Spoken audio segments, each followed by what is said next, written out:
Fala pessoal, tudo bem? Meu amigo apostador, minha amiga apostadora. Vamos falar um pouco sobre a volta aí do Campeonato Pernambucano, né?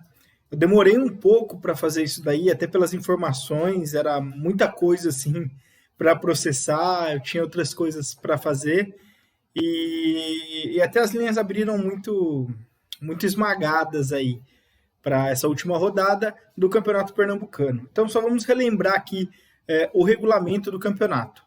O estadual de Pernambuco é disputado por 10 times, eles jogam em turno único. Após essas 9 rodadas, os dois primeiros vão diretamente para as semifinais.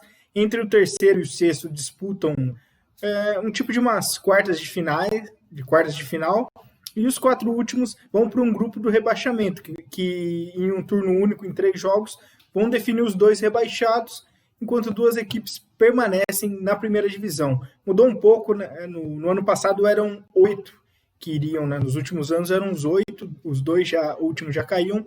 Agora a federação decidiu fazer essa alteração, dar um pouco mais de emoção, e até serviu, porque chega nessa rodada bem definido, com grandes assim precisando vencer para seguir, e possível clássico aí nas quartas de final. Então, Santa Cruz e Salgueiro já estão classificados. O Santa Cruz é o primeiro colocado, o Salgueiro o segundo colocado, os dois já estão nas semifinais. Então, independente dessa rodada, eles não vão jogar a fase de quartas de final.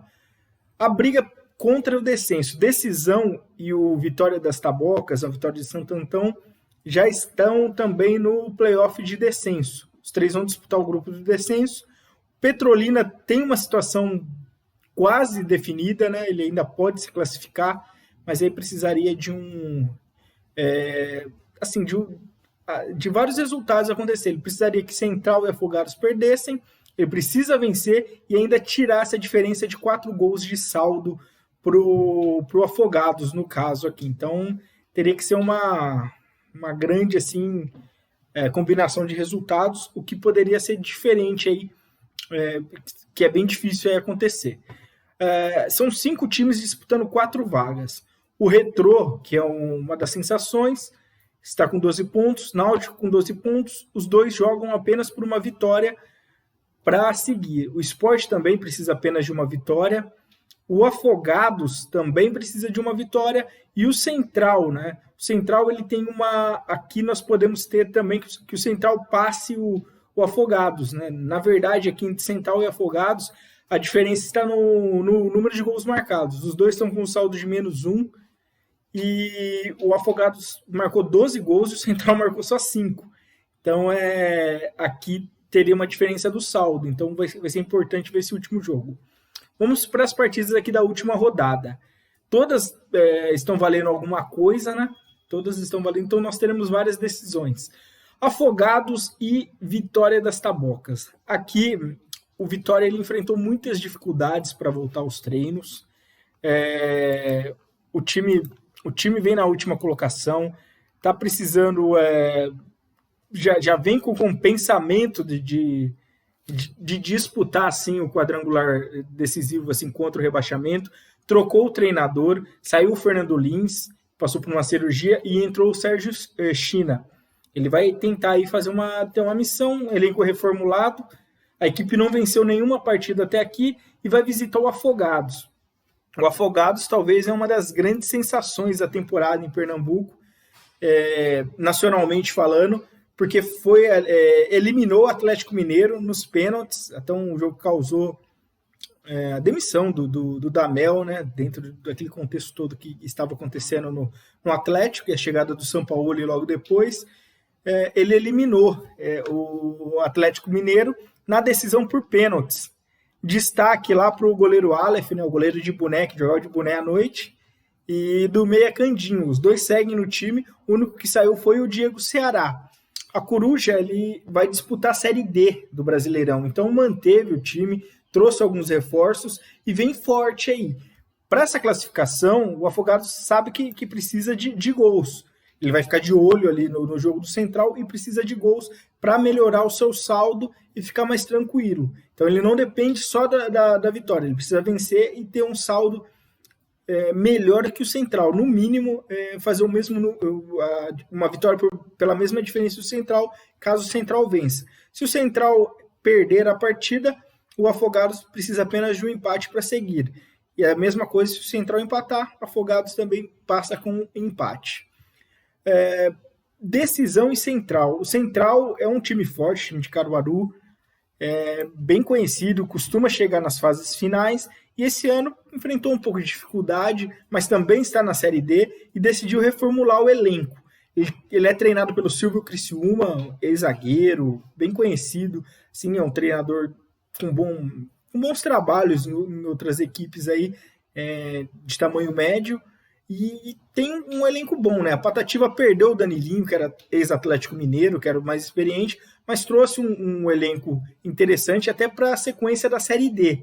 Então vai ter o Fernando Pires e o Joelson, que são jogadores experientes, e confia no Leandro Costa. O Central é bem favorito nesse jogo contra o Decisão. O Decisão já está no quadrangular do rebaixamento, enfrentou muitas dificuldades, foi o último time a voltar aos treinamentos ali no interior, trocou o treinador, o Paulo Júnior, perdeu o Pedro Maicon, que era seu principal jogador, bem assim, em situação bem difícil para esse jogo. Central sabe que para se classificar vai precisar de uma vitória de pelo menos 2 gols de diferença. Colocando aqui que o Afogados vença, o Central precisa pelo menos fazer uma diferença maior que o rival. Então ele vai precisar de gols e vai para cima nesse jogo ali, mesmo atuando fora de casa. Retrô e Petrolina. O Retrô é um time muito forte, assim, deve crescer muito, tem um investimento alto. É um time que atua também na capital, né, em Recife, e tem investimento bem alto. E vai pegar aí pela frente o Petrolina. Petrolina tem uma situação quase definida ali, teve muitos problemas na preparação, perdeu o treinador, vai apostar no William Lima, que comandava o Sub-20. Ele conseguiu só realizar 2 treinamentos com o time. A Fera Sertaneja chega bem machucada para esse jogo. Perdeu aí muitos atletas. Ele fez 2 treinos e nem com o elenco inteiro. Como teve muitos testes positivos, ele fez um treino pela manhã com um grupo e à tarde com outro. Então ele chega sem um ritmo assim de entrosamento para essa partida, enquanto o Retrô já está treinando há um mês. Um mês, assim, já o Retrô tem a preparação, manteve o mesmo elenco, o mesmo treinador, então chega muito forte. Aí o Retrô precisa só de uma vitória para avançar.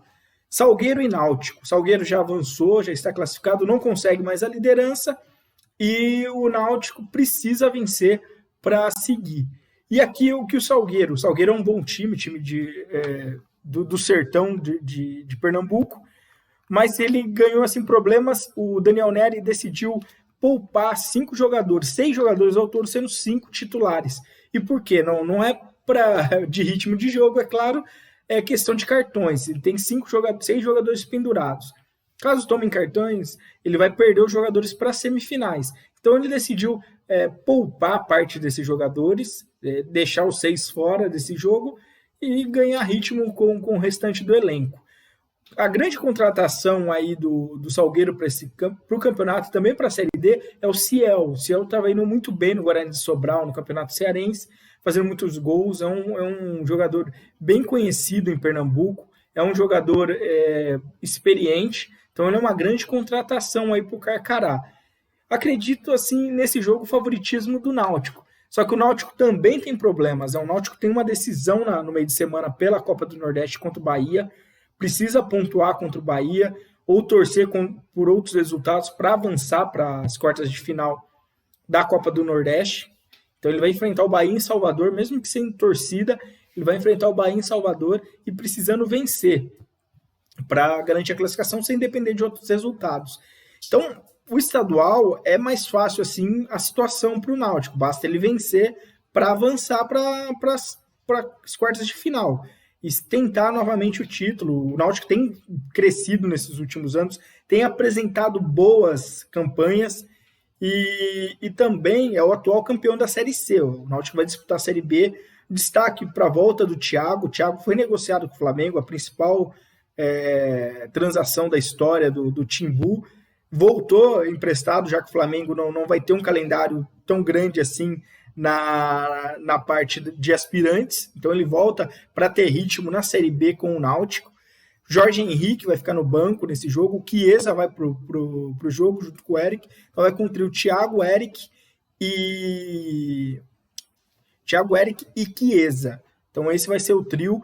O grande problema aqui do Timbu é que o Gilmar Dalpozo perdeu 3 zagueiros, né? Perdeu 2 zagueiros, vai com apenas um para esse jogo. Só o Carlão é um jogador da posição, ele deve fazer dupla com o Luanderson, que é o volante que vai ser passado, porque ele perdeu muitos atletas assim pela que testaram positivo. Então vai com uma defesa assim desfalcada para esse jogo. É um jogo perigoso. O Salgueiro, mesmo desfalcado, é um time forte e o Náutico não pode tropeçar. Levando em conta que nós devemos ter vitórias dos times abaixo, o Náutico precisa. Um empate, dependendo do resultado de Afogados e Central, garante o Náutico. Desde que eles não vençam por pelo menos 4 gols de diferença, o Náutico avança com um empate aí também para as quartas de final. E fechando, o Clássico das Multidões com o portões fechado pela primeira vez em sua história. Esse jogo tem um grande peso para o campeonato. Santa Cruz não muda nada, vitória ou derrota na tabela. Ele já é o primeiro colocado, está invicto, faz uma grande campanha a Cobra Coral e precisa... Só que ele pode eliminar o Sport já. Basta ele vencer. Se ele vencer esse jogo, ou até empatar lá na Ilha do Retiro, ele elimina o Sport. O Itamar Schulli, que é o treinador do Santa Cruz, não deve poupar ninguém. Deve até ter a estreia do Vitor Rangel, que chega para fazer dupla com o Pipico. Os dois vão ser os principais atacantes para a Série C. Uma boa dupla de ataque. E o Sport vem ali pressionado. O Sport estava melhorando, trocou o treinador Guto Ferreira, que subiu com o time para a Série A, saiu e veio o Daniel Paulista, que era do Confiança. O Sport vem com a mesma base, estava melhorando, apesar da situação na Copa do Nordeste, ali de ter perdido para o Ceará, estava mostrando um futebol melhor e chega jogando em casa, né? Precisando vencer, tem um bom time, manteve a maioria. Gosto da dupla de ataque, o Leandro Bárcia, que é um uruguaio que veio do Goiás, fez um bom brasileiro, com o Hernani Brocador, é uma boa dupla de ataque. Então o Sport vem forte para esse jogo. É um jogo bem difícil, os times têm uma decisão também na Copa do Nordeste no meio de semana. O Sport precisa vencer, os dois estão fora, né? O Sport tem jogo na Copa do Brasil. A situação do Santa na Copa da Copa do Brasil, na Copa do Nordeste, é um pouco mais tranquila. E por quê? Ele não depende só dele para se classificar, mas ele pega o River do Piauí, que apresentou muitos problemas, já está eliminado, e não vai com a mesma sede assim. Quanto para o lado do Sport, o Sport tem Confiança que é o antigo time do Daniel Paulista. Confiança é o líder do grupo na Copa do Nordeste. Inclusive, o Sport pode ajudar o Santa Cruz caso ele vença. Se ele vencer, o Santa Cruz tem chance de ultrapassar o Confiança aqui na liderança, aqui, que é o líder do grupo. Tem uma diferença alta que é de saldo de gols, mas tem a possibilidade. E então, os dois jogam nesse domingo de olho na quarta-feira. O Santa ele não tem um elenco tão grande assim, então até por isso o time não deve poupar atletas. E também, uma das únicas a derrota do Santa Cruz para um time de Pernambuco foi contra o Sport na Copa do Nordeste, 1-0, gol do Elton, que entrou no segundo tempo e decidiu o jogo. Então é um jogo de muito peso, vai ser um jogo muito nervoso e eu não sei, assim, o favoritismo colocam muito para o Sport pela necessidade, mas eu não acredito nesse favoritismo tão largo, assim, de mais 0,5 aqui pro Santa Cruz. É uma linha excessiva. Até se tratando de clássico, se o time não poupar ninguém mesmo, né, esperar a entrada ali, não tem sentido você colocar uma linha para um clássico desse. Hoje aqui, nós temos as linhas aqui, eu vou até olhar a Bet365 que tirou um jogo aqui do ar, né, o jogo acho que entre Decisão e Central saiu. Afogados e Vitória das Tabocas. O Afogados é bem favorito, A linha em menos 1,25 tem valor. Melhor esperar um pouco live ali para tentar valorizar essa linha para menos 1. Mas o Afogados é favorito. Decisão em Central, grande favoritismo do Central também. HTFT ou menos 0,25 também, esperava para o menos 1. Vitória do Central aqui é uma aposta interessante. E aí nós chegamos, né? Nós não temos aqui o jogo entre Retrô e Petrolina, que seria grande favoritismo do Retrô. Salgueiro e Náutico. Esse jogo é o favoritismo do Náutico pelo must-win, mas e até por não ter os jogadores reservas, mas precisa valorizar um pouco mais. E esse Santa Cruz e Sport, né? Que é um jogo bem interessante também. Aqui o menos 2,25, menos 2,5 até tá bem baixo. Então fica aí, essas são as dicas, um pouco de informações sobre o Campeonato Pernambucano. Deixa seu like, se inscreva no canal e comente aí se você tem alguma outra informação, beleza? Jogos começam todos às 4 horas, então daqui a pouquinho aí já tem bola rolando em Pernambuco. Um abraço!